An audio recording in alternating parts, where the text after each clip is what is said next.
अस्सलाम वालेकुम गाइस, क्या हाल है। मैं हूं मोहम्मद ख़ान और आप देख रहे हैं मोहम्मद व्लॉग्स। आज जो इन्फॉर्मेशन आपसे शेयर करनी है वो है तुर्की की इकनॉमी और तुर्की का जो लीरा है, वो उसका डाउनफॉल। ठीक है ना। उसमें इतना अनएक्सपेक्टेड वो लेवल पर नीचे आ चुका है कि कुछ कह नहीं सकते इसका। ठीक है ना। तो ये किसी ज़माने में, मतलब 8-10 साल पहले ये 60, मतलब जब सऊदी का और यूएई दुबई का जो लीरा था 40-35-40 तक था। उस वक्त भी तुर्की का जो था 60-65 और 52-55 पे भी था। ठीक है ना। और 2018 तक ये 35 तक, 28 तक, 22 तक, 30 तक भी था। ठीक है ना। इसमें जो स्पीड आई है, वो जो मैक्सिमम स्पीड आप कहेंगे, तो वो दिसंबर का जो फर्स्ट वीक है ना, उसमें आई है।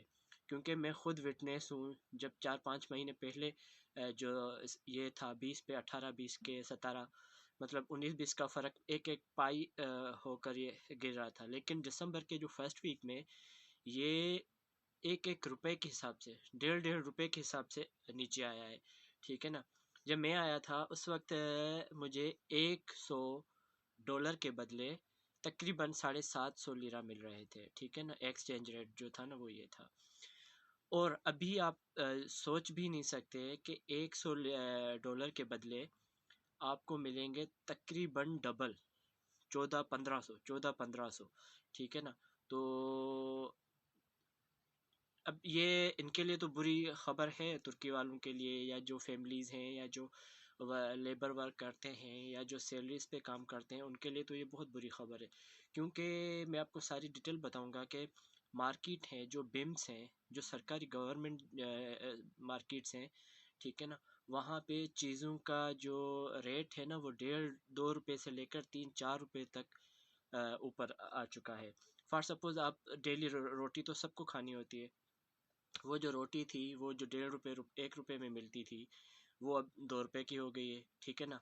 एक मिक टोस्ट है, जो जिसे ब्रेड बोलते हैं हम, इस टाइप की तो वो पहले मिलती थी 6 रुपये 7 रुपये, अब ये 9 रुपये की हो गई है। ठीक है ना। जो बच्चों के खाने पीने की जो चॉकलेट्स हैं या जो बिस्किट्स हैं, वो जो उसमें भी 1.5-2 रुपये, 1.5-2 रुपये, 1.5-2 रुपये। उसके अलावा आप देखें, उसमें सब्ज़ी है, टमाटो है, पटाटोज़ हैं, या वेजिटेबल जो भी हैं, सब्जियां तमाम आ गई। उसमें भी जो चीज़ आपको 2.5 रुपये 3 रुपये में मिलती थी, अच्छी क्वालिटी की प्याज ले लें, टमाटर ले लें, मिर्चें ले लें। ठीक है ना। लोग यहाँ किलो के हिसाब से, ये किलो का रेट बता रहा हूँ मैं, 2.5-3 रुपये में किलो जो मिलता था, अब वो 3-4 रुपये का हो गया है। ठीक है ना। जो फ्रूट में आ जाएँ आप, एप्पल जो मैं मुझे पर्सनली पता है, ठीक है ना, 4 रुपये के, 4.5 रुपये का आपको एक्सीलेंट एक्सीलेंट जो एप्पल मिल जाते थे। अनार के रेट देख लें, वो भी 6 रुपये 7 रुपये के होते थे। ठीक है ना। हुरमा बोलते हैं जिसे आप, जापानी फल बोलते हैं, वो केले के रेट देख लें, केलो यहाँ पे किलो के हिसाब से मिलता है। ठीक है ना। तो वो भी अच्छे से अच्छा केला जो है वो 11 रुपये 12 रुपये का होता था, लेकिन अभी वो 18-19 तक चला गया है। एप्पल का रेट आप देखें तो तकरीबन उसमें 2.5-3 रुपये, उसमें भी बढ़ोतरी आ गई है।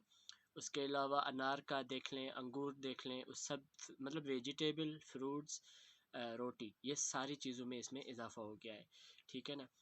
तो अब ये इनके लिए तो ये एक अच्छी अच्छी चीज़ नहीं है। ठीक है ना। लेकिन जो फॉरेनर्स हैं, ठीक है ना, जो यहाँ पे घूमने आते हैं, या जो ओवरऑल पाकिस्तान हो या इंडिया हो या यूरोपियन कंट्री से जहाँ पे इन्वेस्टमेंट करते हैं, उनके लिए अच्छी चीज़ ये है कि वो कम रेट में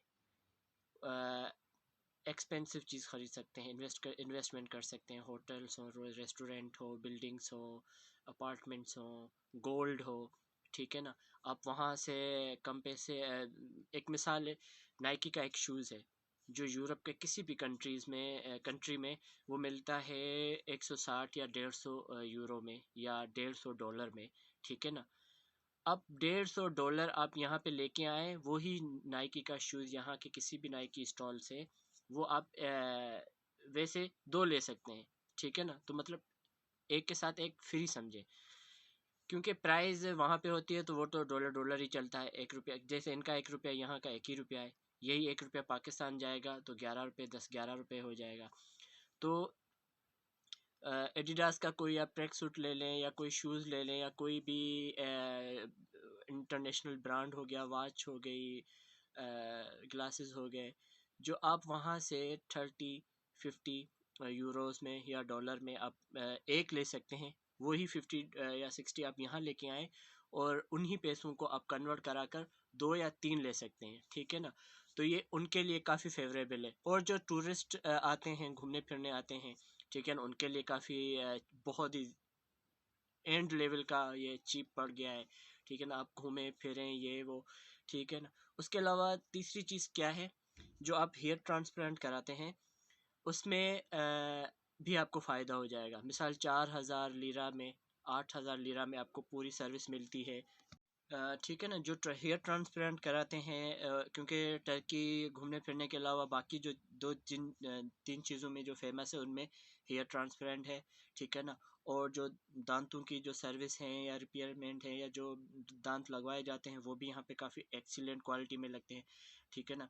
तीसरा, गोल्ड के हिसाब से गोल्ड भी यहाँ से बाकी सारी दुनिया में उसके रेट अलग होते हैं, लेकिन तुर्की में आपको गुड प्राइस में गोल्ड भी मिल जाता है, ठीक है ना। इस्तांबुल की मैं बात करूँ तो हेयर ट्रांसपेरेंट जो आपको 4,000 6,000 तकरीबन 8,000 लीरास में जो आपको सर्विस दी जाती थी, ठीक है ना, जो जहाँ से आपके बाल नहीं होते थे, तो वही सर्विस आप अब आपको जो आप 8,000 आप सोच रहे थे ना, अब वो ऐसे समझें 4,000 हो गए हैं, ठीक है। प्राइस यहाँ पे 8,000 ही होगी, लेकिन आप पाकिस्तान से जो कह रहे थे यार 4,000 हमें बनाने हैं, उस हिसाब से आप सोच कर आते हैं, तो उस हिसाब से अभी आपको एक मिसाल पाकिस्तान है या यूरोप है या अरब के किसी कंट्री से आ रहे हैं, तो ये आपको बहुत ही चीप पड़ेगा अगर आप विद इन 1, 2 और 3 मंथ्स यहाँ आ रहे हैं, क्योंकि लीरा की कंडीशन फ़िलहाल यही रहेगी। और उसके अलावा 2023 की भी इम्पैक्ट जो है ना, जो शेड्स है ना, वो लीरा के जो गिरावट आई है इस पे काफ़ी पड़े हैं। वो लाज़मी बात है, क्योंकि उस पे काफ़ी पाबंदियाँ लगी हुई हैं, जो एक अलग टॉपिक है जिस पे मैं इंशाल्लाह कभी बात करूँगा इस पे, ठीक है ना। तो वो उस वजह से भी वर्ल्ड वाइड कोई भी नहीं चाहता कि ये ग्रो हो, ऊपर आए। तो उस पाबंदियों की वजह से भी काफ़ी फ़र्क पड़ा हुआ है इस पे, कि जिसका जिस कंट्री का जो उसके एंटीज़ हैं या जो उनको पसंद नहीं करते हैं, जैसे अमेरिका हो गया या दूसरे यूरोपियन कंट्रीज़ हैं जो उनके फेवर में नहीं है, जो यूनियंस हैं, तो वो नहीं चाहते कि ये ग्रो हो, ठीक है ना। तो उस पाबंदियों की भी एक बड़ी अहमियत है, क्योंकि अभी कोई 1 साल ही बीच में है, उसके बाद सारी पाबंदियाँ हट जाएगी और ये वापस अपनी मकाम पे आ जाएगा। तो ये भी चीज़ें हैं। सो इस वजह से अभी आज का रेट है, मेरे पास स्क्रीनशॉट पड़े हुए हैं जो मैं 3-4 महीनों से उनको वॉच कर रहा था, एनालाइज कर रहा था। तो आज का अगर मैं आपसे शेयर करूं तो ये 11 रुपये से भी कम आ गया था, ठीक है ना। तो ये है लीरा की कंडीशन और इकोनॉमी पर जो इसके इम्पेक्ट हैं या मार्केट्स पे जो इम्पेक्ट हैं या खाने पीने की जो भी चीज़ें हैं, ये मैंने आपसे शेयर की कि कितना इस पे गिरावट का जो इम्पेक्ट पड़ा है, ठीक है। अल्लाह हाफ़िज़।